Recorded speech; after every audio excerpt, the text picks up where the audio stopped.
In 1914, Europe is an armed camp. The continent is cleanly split into two massive, heavily militarized factions. On one side, the Triple Entente, France, Britain, and Russia. On the other, the Triple Alliance, Germany, Austro-Hungary, and Italy. Geography defines the tension. As Europe's newest dominant power, Germany occupies a central position that its leaders fear could be easily encircled by rivals on both sides. Meanwhile, Britain, France, and Russia watch Germany's industrial and military strength grow year after year, viewing the new superpower with deepening suspicion. On June 28th, in the city of Sarajevo, a 19-year-old Slavic nationalist named Gavrilo Princip steps up to the car of Archduke Franz Ferdinand, heir to the Austro-Hungarian throne, and fires 2 shots. Austria-Hungary immediately blames its neighbor, Serbia, for helping the assassin. They issue an ultimatum loaded with demands designed to be so humiliating that Serbia has to reject them. Serbia declines the harshest terms, and within hours, Austrian artillery begins shelling the Serbian capital of Belgrade. Those 2 shots fired by a teenager trigger an automated trap. Because of the interlocking treaties drawn up over the past decades, an isolated dispute in the Balkans forces the major powers to mobilize, pulling the entire continent into a massive conflict. Feeling honor-bound to defend his fellow Slavs in Serbia, Russian Tsar Nicholas II orders his army to mobilize. German Emperor Wilhelm II, who had promised total support to Austro-Hungary, uses the Russian mobilization as the exact excuse he needs to organize his own forces and declare war on Russia. The generals leading these armies share a specific assumption. They believe modern industrialized warfare demands massive, aggressive strikes.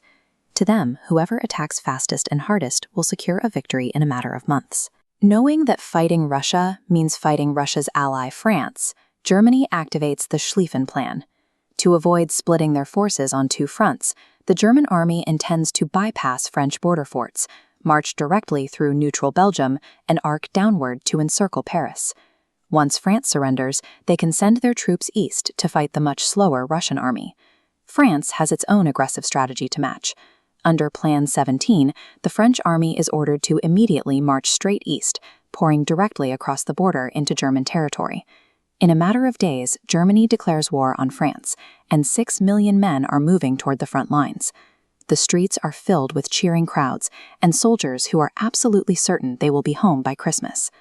Every government in Europe has bet its entire existence on grand, sweeping maneuvers, despite the fact that modern industrial weaponry has made the battlefield more lethal than their strategies account for. The German invasion of neutral Belgium immediately triggers a response from London. Britain demands Germany withdraw. When Berlin ignores the ultimatum, Britain declares war and begins shipping its expeditionary force across the English Channel. The French attempt their rapid push east under Plan 17, colliding with the German army in the Battle of the Frontiers. The French infantry, marching in bright red and blue uniforms, charge straight into modern machine gun fire and heavy artillery. They are slaughtered and driven back. Retreating alongside the British, the exhausted French forces finally make a desperate stand just 40 miles outside of Paris at the River Marne. Their counterattack breaks the German momentum and forces the invaders to pull back. By the time the lines settle, the combined casualties from these opening weeks of combat reach a staggering 500,000, dead, wounded, or missing. The high commands realize that charging across an open field is suicide against repeating rifles and rapid-fire artillery. The fast-paced, glorious war of movement they planned for has collapsed. On the Eastern Front, the situation is equally grim. The Rush army's initial push into East Prussia ends in a trap at the Battle of Tannenberg, where an entire Russian army is destroyed. The Russians actively contribute to their own defeat by broadcasting their military orders over uncoded wireless radio. German commanders, including Chief of Staff Erich Ludendorff, simply listen in, chart the Russian movements, and maneuver their forces to encircle them.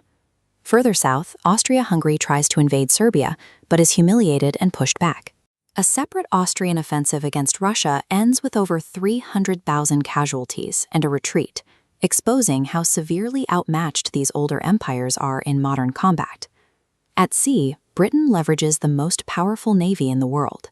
They deploy their massive dreadnought battleships to form a naval blockade around Germany, aiming to cut off food and supplies and force a surrender through economic collapse.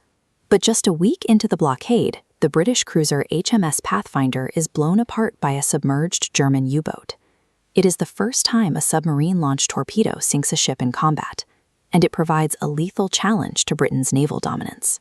The violence quickly bleeds beyond Europe. British, Japanese, and Allied forces attack German outposts across Africa, Asia, and the Pacific. Instead of rapid conquests, these colonial clashes often devolve into long, grueling guerrilla campaigns. On the plains of Poland, the waters of the North Sea, and the forests of East Africa, 19th century imperial tactics are failing against 20th century technology. Back on the Western Front, with direct advances proving suicidal, both the Allied and German armies try to outflank each other.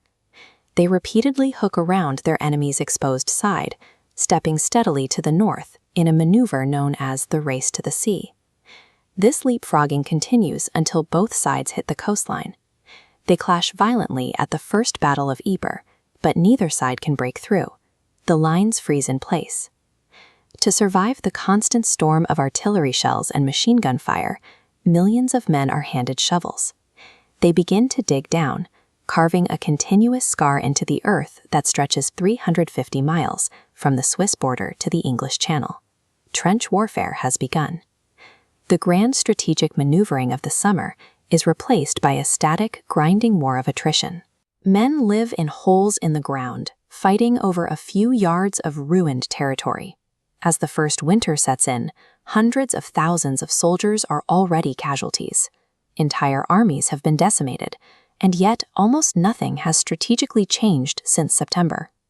That winter, in a few isolated sectors, men from both sides simply lay down their rifles.